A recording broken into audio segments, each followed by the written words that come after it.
BBC বাংলার television অনুষ্ঠান BBC প্রবাহে আপনাদের সবাইকে স্বাগত জানাচ্ছি। আমি শারমিন রমা। শুরুতে দেখে নেব আজ কি থাকছে। বাগবিতণ্ডার জের ধরে গত শনিবার নিহত হন ঢাকার প্রাইম এশিয়া বিশ্ববিদ্যালয়ের শিক্ষার্থী জাহিদুল ইসলাম পারভেজ।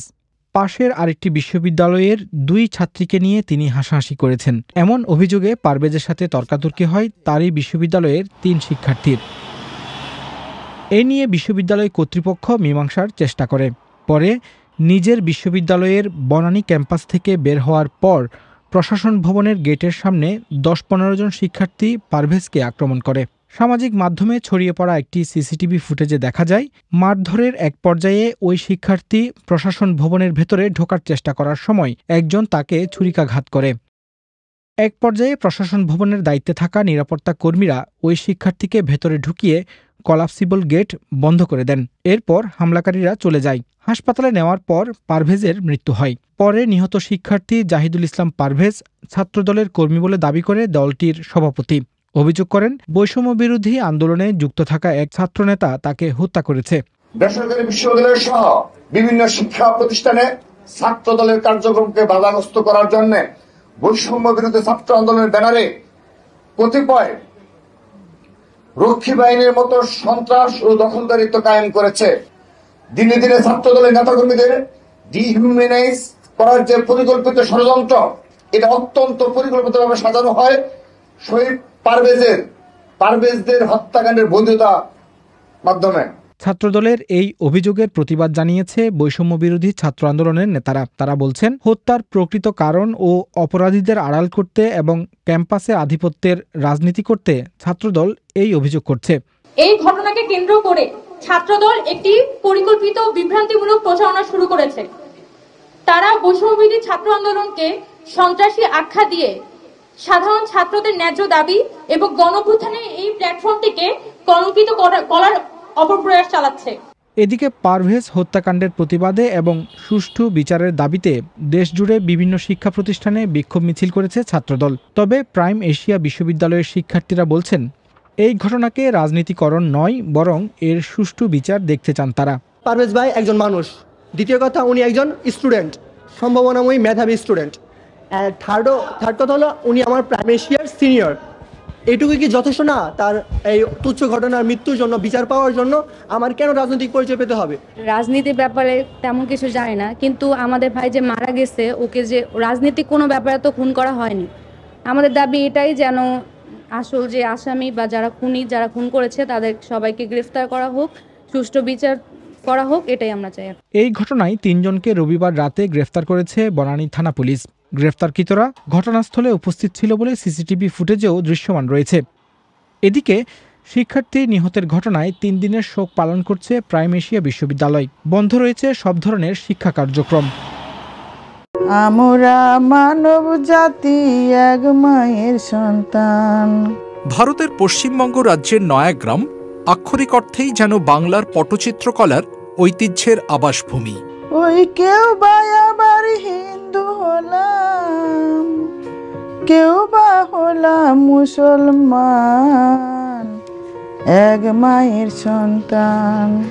সবচেয়ে মজার বিষয় হলো, এই গ্রামের শিল্পীদের বেশিরভাগই মুসলিম সম্প্রদায়ের, যদিও তারা হিন্দু প্রাচীন পৌরাণিক কাহিনীর নানা চিত্র অঙ্কন করে চলেছেন, যা সাম্প্রদায়িক সম্প্রীতির এক দারুণ উদাহরণ। আমাদের যে নয়া পটচিত্র শিল্প গ্রামে প্রত্যেকটা যে শিল্পীদের তাদের রক্তের সঙ্গে জড়িত আছে, সম্পর্ক রয়েছে। তাদেরকে কাজ শেখাতে হয় না, তারা দেখে দেখেই শিখে যায়। আমাদের এখানে 5-6 বছর থেকে 80 বছর পর্যন্ত পটচিত্র শিল্পীরা কাজ করছে। মোট 400 জন মতন শিল্পী রয়েছে, মহিলা রয়েছে 150 মতন, এবং ছেলেও রয়েছে 150 মতন, আর 100 মতন বাচ্চা। কিন্তু আমরা রামায়ণ, মহাভারত, কৃষ্ণলীলা থেকে সব রকম পটচিত্র আমরা বানাচ্ছি। এটা হচ্ছে মনসা মঙ্গলের উপরে করেছি। চাহিদা অনুযায়ী পৌরাণিক, সামাজিক ও ধর্মীয় এই 2-3 ধরনের বিষয় নিয়ে পট তৈরি করা হয়। রয়েছে বিভিন্ন আকারের পটও, যেমন দীঘল পট বা জড়ানো পট এবং চৌকো পট। ক্যালেন্ডারের মতো পাকানো পটে উঠে আসে মূলত পুরাণ ভিত্তিক এবং সমাজ ভিত্তিক বিষয়গুলো। এগুলো প্রায় 1 থেকে 50 ফুট পর্যন্ত লম্বা হয়। কিছু পট ফ্রেমের মতো আয়তাকার বা বর্গাকারও হয়। এগুলো মঙ্গলকাব্য বা মহাকাব্যের বিষয়কে কেন্দ্র করে আঁকা হয়। তখনকার পটুয়ারা বিভিন্ন মোটা মোটা গাছের থেকে ছাল তুলে নিয়ে আসতো পটুয়ারা, ছোট বড় বিভিন্ন। এইবার সেইটার উপর এই আঙুল দিয়ে নিয়ে এই বাকলের উপর আঁকতেন। এইবার ধরুন মনসা মঙ্গল 4টে পিস হলো, 5টা পিস হলো, তো পটকে পাট পাট পাট করে একটা হয়ে গেল, একটা রাগ হল। এই পাট পাট থেকে পট ভাষাটা ওইখান থেকে এসছে। পট বেশিরভাগ আঁকা জোগা করে থাকি পটের উপর দেবদেবী নিয়ে, যেমন রামায়ণ, মনসামঙ্গ, চণ্ডীমঙ্গ, নিমাই সন্ন্যাস, সাবিত্রী সত্যবান, দাতাকর্ণ, হরিশ্চন্দ্র, বিভিন্ন রকমের সাইজ আমরা নিজেদের মতো তৈরি করে রাখি। আমার কাছে যেটা আছে 500 থেকে এখন 2 লাখ পর্যন্ত। আসবেন এখানে একটু দেখে যাবেন। পট শব্দটি এসেছে সংস্কৃত শব্দ পট্ট থেকে, যার অর্থ কাপড় বা বস্ত্র। পটচিত্র মানে চলতি ভাষায় কাপড়ের ওপর অঙ্কিত চিত্রাবলী। আর এই পট আঁকেন যেসব চিত্রশিল্পীরা, তাদের বলা হয় পটুয়া।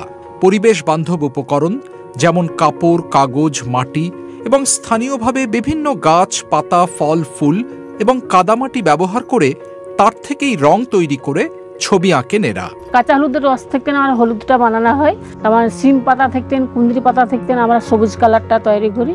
তারপরে সেগুন গাছের পাতা থাকতেন, আমরা খয়েরি কালারটা তৈরি করি। আর এই লট কম ফল থেকে আমরা লালটা তৈরি করি। আর তারপর অপরাজিতা ফুল থেকে নীলটা আমরা তৈরি করি। আর প্রত্যেকটা রঙের সঙ্গে আমরা বেলের আঠা মিক্স করি।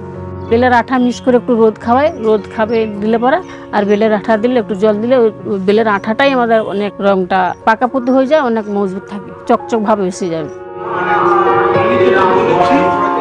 ঐতিহ্যগতভাবে পটচিত্র ছিল একটি পুরুষ কেন্দ্রিক এবং পারিবারিক ব্যবসা, কিন্তু আজ এই শিল্প সমসাময়িক যুগের সাথে খাপ খাইয়ে নিয়েছে। বিশেষ করে মহিলাদের সক্রিয় ভূমিকা এই শিল্পকে ঐতিহ্যবাহী এবং আরও প্রাণবন্ত করে গড়ে তুলেছে। মেয়েরা বেশিরভাগ এখন কাজটা করছে। আমরা যেমন নতুন নতুন তুলে ধরছি আধুনিক, যেমন বাল্য বিবাহ, নারী নির্যাতন, পালস পোলিওর উপর, স্বাস্থ্যর উপর যা কিছু ঘটে আমরা তুলে ধরি। এবং আমাদের নিত্য নতুন যা হয়েছে, মাছের বিয়ে, মানুষের বিয়ে হয়, মাছের একটা বিয়ে হোক, তার একটা গান রচনা হোক করে, গান রচনা করে, পটচিত্র করে, এটা এখন যেখানে যাই, বিয়ে বাড়িতে, অন্নপ্রাশন বাড়িতে এগুলো প্রচুর শোনে আর শুভ, আর প্রচুর বিক্রি হয় এগুলো। ওই দাঁড়িয়া মাছের বিয়ে দিতে চলো গো রঙ্গিলা। পটুয়ারা যে শুধু ছবি আঁকেন এমনটি নয়, দর্শকদের সামনে যখন সেই পটটি তারা তুলে ধরেন, তখন তার সঙ্গে বিভিন্ন লোকগানও পরিবেশন করেন। এই গানগুলো পটের গান নামে পরিচিত। চণ্ডী মায়ের 10 বাহু 10 দিকে সাজে, আর 3 অঞ্জলিছে মায়ের কপালেরই মাঝে। এইখানেতে শেষ করিলাম পটের বন্ধনা, আর নাম আমার শ্যাম সুন্দর চিত্রকর, গ্রাম নয়া পোষ নয়া। এইভাবে আমরা গান করি পটে।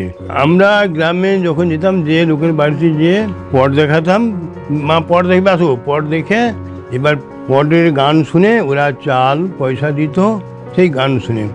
আবার এক বাড়ি থেকে আবার অন্য বাড়ি গেলাম, সেই যেটা নিয়ে গ্রামে আমরা যেতাম, সেই ব্যাগটা এখনও আছে। তার নাম হচ্ছে পটের গ্লিপ। কাঁধে নিয়ে তার ভিতরে পট থাকবে, খুলে খুলে খুলে খুলে গান করে করে করে করে দেখানো হতো। আর সেই ব্যাগটা থাকলে লোক জানতে পারবে যে পটুয়া। আর আমরা যখন গ্রামে গ্রামে যেতাম, তখন আমাদের পেছনে পেছনে অনেক ছেলেরা সব পেছনে পেছনে সব লাইন দিয়ে যেত। তা ওদের এর বাড়িতে যে একখানা পট, দুখানা পট দেখায়, আবার তারপরের বাড়িতে যদি একখানা দেখায়, বলবে না তার বাড়িতে দুখানা গেছে, আমার বাড়িতে দুখানা দেখাতে হবে, এইরকম করে বিরক্ত করতো বাচ্চারা। মানে আমরা ওই গান করে করে বেরিয়ে সন্ধ্যাবেলা আমরা বাড়ি ফিরে আসতাম। এইভাবে মানে জীবন যেমন কাটতো। তোমাদের সুনাম গাই মা গ্রামেরই ভিতর। এরা বেশিরভাগই ভাগ চাষি, আর তাই তারা চাষাবাদের পাশাপাশি এই কাজটা করতেন। সব লোক শিল্পই বহুকাল ধরে হয়ে এসছে। ওরা সাঁওতাল পট যেরকম অনেক করে, কিন্তু ওরা কেউই কিন্তু সাঁওতাল না। এখন যেহেতু সাঁওতাল পটুয়ারার কাজটা করে না বলে, ওরা পুরনো সাঁওতাল পট একসময় সংগ্রহ করত। ওরা বলতো এটা জানেন তো 100 বছর পুরনো পট, কিন্তু তাদের কাজ তাই এখন ধরে রাখে। কিন্তু এরা যে খুব একটা ইসলামিক বিষয় নিয়ে কাজ করে তা কিন্তু না, তারা পুরোপুরি হিন্দু ধর্মের বিষয় নিয়েই করে এরা।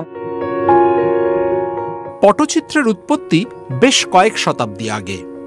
মূলত সাঁওতাল, হোস, মুন্ডা, জুয়াং এবং খেরিয়া গোষ্ঠীদের মধ্যে জনপ্রিয় ছিল এই পটচিত্র। সেই সময় বৌদ্ধ ধর্ম প্রচারের জন্য বৌদ্ধ রাজা ও সন্ন্যাসীরা পটচিত্রের বহুল ব্যবহার করেছিলেন।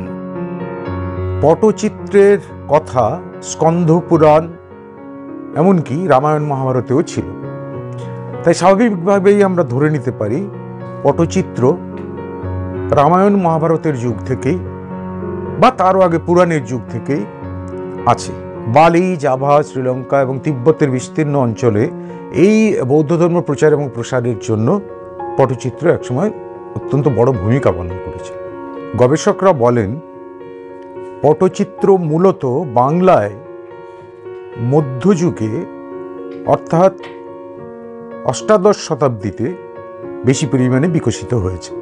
কিন্তু সমাজতাত্ত্বিক যারা, তাদের একটি মত আছে যে পটচিত্র মূলত মাস কমিউনিকেশনের জন্য, জনগণের কাছে কিছু তথ্য সরবরাহ করার জন্য সেটির একটি উন্নত প্রকৌশল হিসেবে গুহাবাসী মানুষ পটচিত্রকে বেছে নিয়েছিল, অর্থাৎ সেই আদিম যুগ থেকে। পটচিত্র সারা বিশ্বের শিল্পপ্রেমীদের কাছে অঙ্কনশৈলী, রং, রেখা এবং স্থান ব্যবহারের জন্য সমাদৃত। ডিজিটাল মিডিয়ার আধিপত্যের এই পৃথিবীতে পটচিত্রের শিল্প মানুষের সৃজনশীলতার শক্তি এবং গল্প বলার আনন্দের কথা মনে করিয়ে দিয়ে চলেছে। তবে এটি কিভাবে আর কতদিন বেঁচে থাকবে তা সময়ই বলে দেবে। এসো গোদা ওর লক্ষণ তামুল ধরে খাবে, তোমার দাদার অন্বেষণে ডনিক বনে যাবে। ভারত ও বাংলাদেশের মধ্যে রেলপথে যোগাযোগ সম্প্রসারণ শুধু অবকাঠামো নয়, আঞ্চলিক কৌশলগত দিক থেকেও অনেক গুরুত্বপূর্ণ। রেলপথের মাধ্যমে ভারত তার উত্তর পূর্বাঞ্চলের 7টি রাজ্যকে মূল ভূখণ্ডের সঙ্গে যুক্ত করতে চেয়েছিল। সেই লক্ষ্যে ভারতের তরফ থেকে প্রায় 5,000 কোটি রুপির রেল প্রকল্প হাতে নেওয়া হয়। কিন্তু ভারতীয় অর্থায়নে চলমান ও পরিকল্পিত রেল প্রকল্পগুলো হঠাৎ করেই স্থগিত ঘোষণা করেছে ভারত সরকার। ভারতীয় সংবাদ মাধ্যম দ্য হিন্দু বিজনেস লাইনের এক প্রতিবেদনে এ তথ্য জানানো হয়েছে। প্রতিবেদনে বলা হয়, শ্রমিকদের নিরাপত্তা এবং রাজনৈতিক অস্থিতিশীলতার কারণ দেখিয়ে এই সিদ্ধান্ত নিয়েছে দেশটি। এতে 3টি চলমান প্রকল্পের কাজ এবং 5টি আলাদা জায়গায় জরিপের কাজ বন্ধ হয়ে গেছে। দ্য হিন্দু জানিয়েছে, ভারতের পরিকল্পনা ছিল এই প্রকল্পের মাধ্যমে সরু শিলিগুড়ি করিডোর বা চিকেন স্নেক করিডোরের ওপর থেকে নির্ভরশীলতা কমানো, যেটি ভারতের মূল ভূখণ্ড থেকে উত্তর পূর্বাঞ্চলীয় রাজ্যগুলোকে যুক্ত করার একমাত্র পথ। ভারতের প্রকল্প স্থগিতের সিদ্ধান্তের ফলে বাংলাদেশের রেলপথের মাধ্যমে ভারতের মূল ভূখণ্ডের সঙ্গে তাদের উত্তর পূর্বাঞ্চলীয় 7 সিস্টার্স রাজ্যগুলোকে যুক্ত করার পরিকল্পনা অনিশ্চিত হয়ে পড়ল। বাংলাদেশের রেল নেটওয়ার্ক তৈরির বদলে এখন নয়াদিল্লি এই অর্থ দিয়ে উত্তর ভারতের রেলপথ অবকাঠামোকে উন্নত করছে। এছাড়া বাংলাদেশকে এড়িয়ে নেপাল ও ভুটানের মাধ্যমে মূল ভূখণ্ডের সঙ্গে 7 সিস্টার্সকে যুক্ত করার ব্যাপারে ভাবছে দেশটি। জানা গেছে, নেপাল ও ভুটানের মাধ্যমে 3,500 থেকে 4,000 কোটি রুপির সংযোগ প্রকল্পের বিষয়ে চিন্তা ভাবনা করছে ভারত। বিশ্লেষকদের মতে, নেপাল ও ভুটানের মাধ্যমে ভারতের মূল ভূখণ্ডকে যুক্ত করার প্রক্রিয়া খুবই জটিল হবে, কিন্তু এগুলোর মাধ্যমে বাংলাদেশের ওপর থেকে নির্ভরশীলতা কমাতে পারবে ভারত। এরই মধ্যে ভারত ও নেপালের মধ্যে 190 কিলোমিটার রেল লাইন সংযোগ স্থাপনের পুরনো একটি প্রকল্পের সম্ভাব্যতা যাচাই শুরু করেছে ভারত সরকার। 2023-24 অর্থবছরে বাংলাদেশ ভারতের দ্বিপাক্ষিক বাণিজ্যের পরিমাণ ছিল প্রায় $14 বিলিয়ন, যা দক্ষিণ এশিয়ার মধ্যে ভারতের সবচেয়ে বড় বাণিজ্যিক অংশীদারিত্ব। তবে সাম্প্রতিক সময়ে বাংলাদেশে ঘটে যাওয়া রাজনৈতিক পট পরিবর্তন অস্বস্তিতে ফেলেছে ভারতকে। পাশাপাশি এই প্রকল্পগুলো স্থগিতের ফলে কর্মসংস্থান, পণ্য পরিবহন, বন্দর ব্যবস্থাপনা এবং অভ্যন্তরীণ লজিস্টিক্স উন্নয়নের সুযোগ থেকেও বঞ্চিত হল বাংলাদেশ। অনেকেই মনে করছেন, ভারতের এই সিদ্ধান্ত ঢাকার প্রতি দিল্লির একটি সুস্পষ্ট বার্তা। ভারত বোঝাতে চাইছে বাংলাদেশ ছাড়াও তাদের বিকল্প পথ খোলা আছে। অন্যদিকে এটিকে বাংলাদেশে চীনা প্রভাব বৃদ্ধির আরও একটি সুযোগ হিসাবেও দেখছেন অনেকে।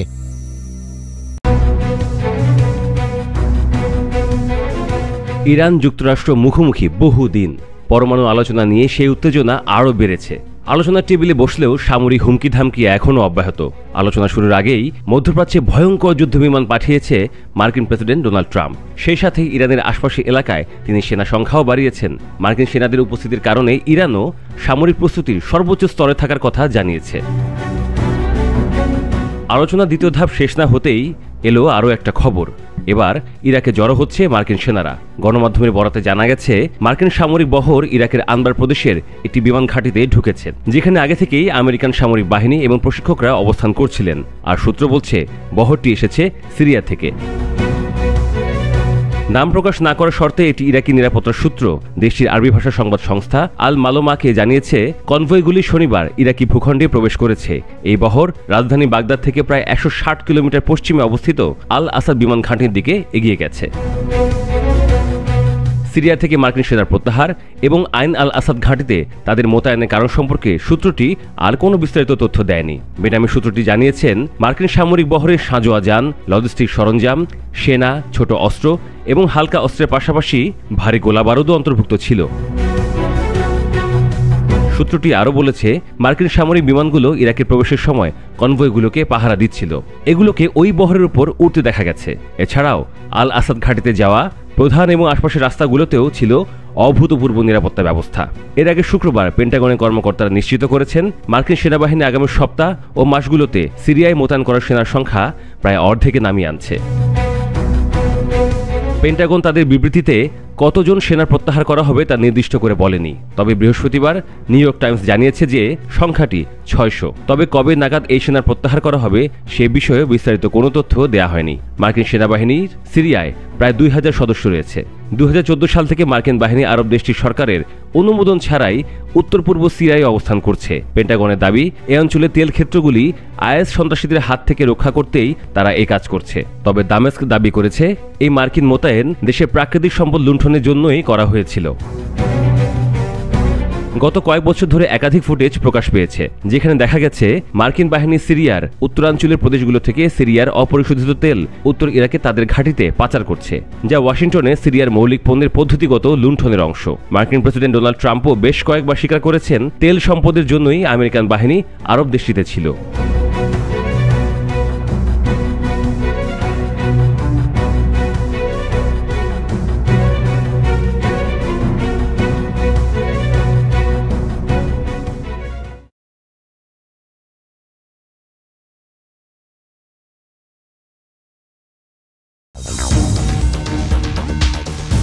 রেড সিতে ইয়েমেনের হুথি বাহিনীর সাঁড়াশি ক্ষেপণাস্ত্র ও ড্রোন হামলায় বিকল হয়ে পড়েছে মার্কিন বিমানবাহী রণতরী USS Harry S Truman. 20 April রাশিয়ার রাষ্ট্রীয় সংবাদ মাধ্যম আরটি নিউজে প্রচারিত এক ভিডিওতে বিস্ফোরক এই তথ্য জানান প্রতিরোধ যোদ্ধাদের জ্যেষ্ঠ নেতা ও কমান্ডার মাহাদি আল মাসাদ। নিশ্চিত তথ্যের বরাত দিয়ে মাহাদি বলেন, মূলত ট্রুম্যান বিকল হওয়ার কারণেই তার জায়গায় মধ্যপ্রাচ্যে আর এক বিমানবাহী রণতরী কার্ল ভিনসন মোতায়েন করেছে যুক্তরাষ্ট্র। আমাদের কাছে নিশ্চিত তথ্য আছে যে শুরুর দিকের হামলাতেই ট্রুম্যান বিকল হয়ে পড়েছে। নতুন বিমানবাহী রণতরীর আবির্ভাব আর কিছুই নয়, ট্রুম্যানের ব্যর্থতা। তবে হামলায় ট্রুম্যান বা নৌবহরের কোনো ক্ষয়ক্ষতি হয়নি বলে দাবি করেছে যুক্তরাষ্ট্র। হামলার উদ্দেশ্যে ছোড়া সকল ক্ষেপণাস্ত্র ও ড্রোন বিধ্বস্ত করার দাবি তাদের। এদিকে ইয়েমেনে চলমান ধারাবাহিক বিমান হামলা এবং জানমালের ক্ষয়ক্ষতির জন্য মার্কিন প্রেসিডেন্ট ডোনাল্ড ট্রাম্পকে জনতার সামনে বিচারের আওতায় আনা হবে বলে প্রত্যয় জানিয়েছে প্রতিরোধ যোদ্ধারা। ট্রাম্প পালিয়েও বাঁচতে পারবেন না বলে হুঁশিয়ারি জানিয়েছে তারা। বেসামরিক মানুষ ও বেসামরিক স্থাপনার বিরুদ্ধে হামলার যে অপরাধ, সেসবের জন্য ট্রাম্পকে জবাবদিহিতার আওতায় আনা হবে। এগুলো আন্তর্জাতিক আইনের লঙ্ঘন। সে যেই হোক না কেন, যেখানেই পালাক না কেন, প্রেসিডেন্ট হিসাবে ক্ষমতায় থাকুক বা না থাকুক, জনতার সামনে তার কঠোর বিচার করা হবে। গাজায় যতদিন যুদ্ধ চলবে, ফিলিস্তিনিদের প্রতি সংহতি জানিয়ে ততদিন মার্কিন ও ইসরায়েলিদের বিরুদ্ধে হামলা চলবে বলে প্রতিশ্রুতি জানিয়েছে ইয়েমেনের প্রতিরোধ যোদ্ধারা। এদিকে মার্কিনীদের বিরুদ্ধে লড়াইয়ে চীন ইয়েমেনের প্রতিরোধ যোদ্ধাদের সাথে হাত মিলিয়েছে বলে চাঞ্চল্যকর অভিযোগ তুলেছে যুক্তরাষ্ট্র। রেড সিতে মার্কিন নৌবহরে হামলা চালিয়ে যেতে ইয়েমেনিদের নানা রকম তথ্য দিয়ে সাহায্য করছে বেইজিং। যুক্তরাষ্ট্রের স্টেট ডিপার্টমেন্ট জানিয়েছে চ্যাংগুয়াং নামে চীনের একটি স্যাটেলাইট কোম্পানি ইরান সমর্থিত এই যোদ্ধাদের সরাসরি মার্কিন জাহাজগুলোর ছবি ও অবস্থান বিষয়ক তথ্য উপাত্ত সরবরাহ করছে, যাতে তারা যথাযথভাবে ক্ষেপণাস্ত্র ছুড়তে পারে। চীনের সামরিক বাহিনীর সাথে সংশ্লিষ্ট ওই স্যাটেলাইট কোম্পানিটি। এ নিয়ে অভিযোগ জানানোর পরও বেইজিং তা কানে তুলছে না বলে জানিয়েছে ওয়াশিংটন। এতে নতুন করে দুই দেশের মধ্যে উত্তেজনা বাড়ছে। ইয়েমেনি যোদ্ধাদের সাথে চীনের এই সংশ্লিষ্টতা কোনোভাবেই বরদাস্ত করবে না বলে কঠোর বার্তা দিয়েছে মার্কিন স্টেট ডিপার্টমেন্ট। অন্যদিকে এ ধরনের কোনো কিছুর ব্যাপারে ওয়াকিবহাল নয় বলে জানিয়েছে চীন।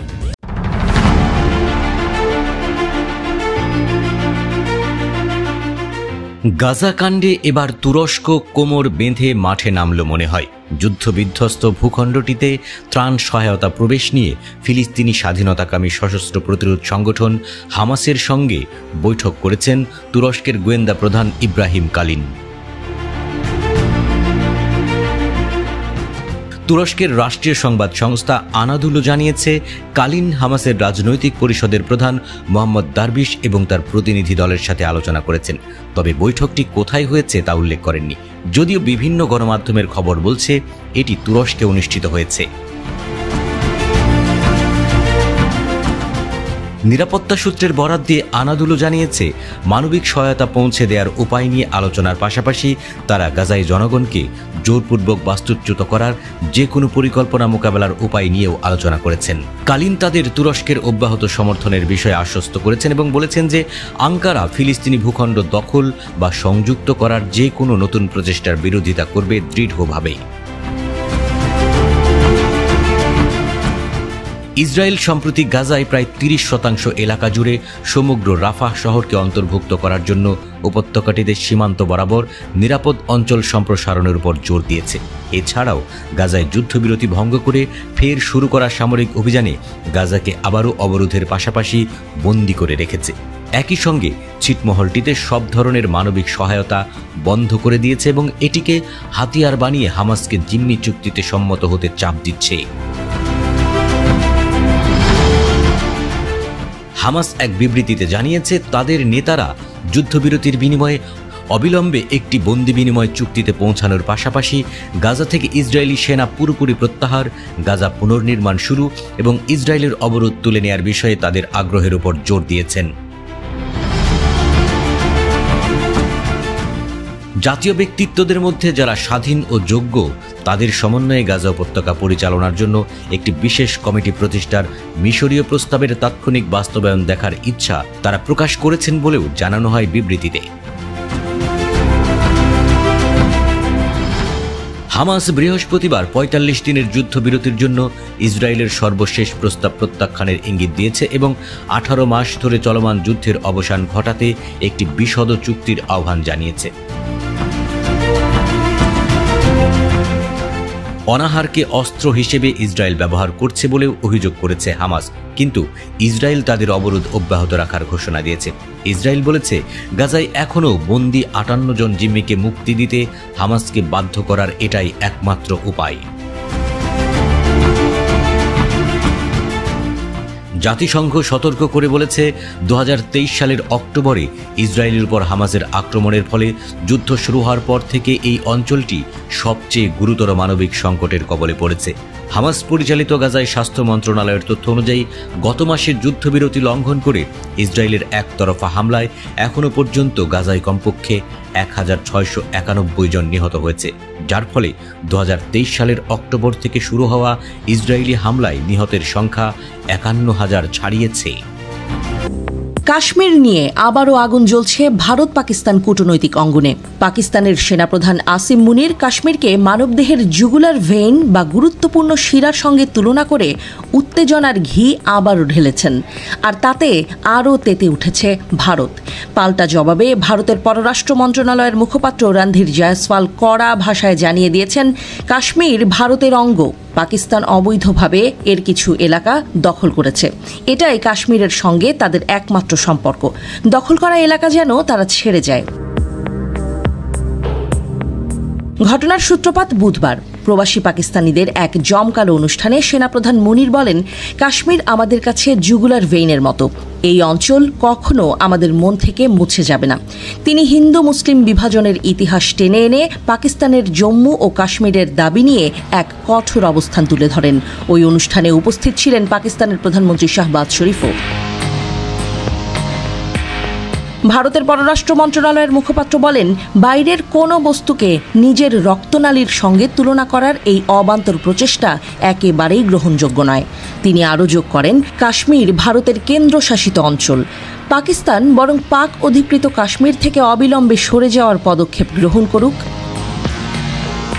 এই উত্তপ্ত বাক্য বিনিময়ের পেছনে রয়েছে দীর্ঘদিনের কাশ্মীরি দ্বন্দ্ব, একাধিক যুদ্ধ, সীমান্তে সংঘর্ষ এবং হাজারো কূটনৈতিক চাপানুতরের পরেও কাশ্মীর ইস্যুতে অবস্থান বদলায়নি কোনো পক্ষের। এখন তা আরও জটিল হয়ে উঠছে পারমাণবিক অস্ত্র প্রতিযোগিতার প্রেক্ষাপটে। সুইডেন ভিত্তিক সংস্থা SIPRI এর রিপোর্ট বলছে, ভারত বর্তমানে 172টি পারমাণবিক অস্ত্রের মালিক, যেখানে পাকিস্তানের সংখ্যা 170। নতুন সরবরাহ ব্যবস্থা নিয়ে গবেষণায়ও দুই দেশ সমানে সমান। অর্থাৎ কাশ্মীর নিয়ে দ্বন্দ্ব শুধু কথার খেলা নয়, তা এক ভয়ঙ্কর বারুদের মাঠ, যেখানে ভুল পদক্ষেপ মানেই সর্বনাশ। বিশেষজ্ঞদের মতে, পাকিস্তান এই ধরনের মন্তব্য করে আন্তর্জাতিক মঞ্চে কাশ্মীর কার্ড খেলতে চায়, আর ভারত এখন আত্মরক্ষার কৌশলে সীমাবদ্ধ। চারদিক থেকে দিল্লির হাত পা বাঁধা পড়েছে। অনেকের মতে, কাশ্মীর, জুগুলার ভেইন, পারমাণবিক অস্ত্র, এই তিনটি শব্দ এক ভয়ঙ্কর বাস্তবতা। পরিস্থিতি কি শুধু কথার লড়াইয়ে থাকবে, নাকি ঘুমন্ত আগ্নেয়গিরি জেগে উঠবে? সেই প্রশ্ন রয়েই যায়। আজ এ পর্যন্তই। সবসময় বিবিসি বাংলার সঙ্গে যুক্ত থাকুন আমাদের ইউটিউব, ফেসবুক, ইনস্টাগ্রাম ও এক্স হ্যান্ডেলে। এছাড়াও ভিজিট করুন বিবিসি বাংলার ওয়েবসাইট। বিবিসি প্রবাহের পরবর্তী পর্ব দেখার আমন্ত্রণ জানিয়ে আমি শারমিন রমা আজ এখানেই বিদায় নিচ্ছি। ভালো থাকুন।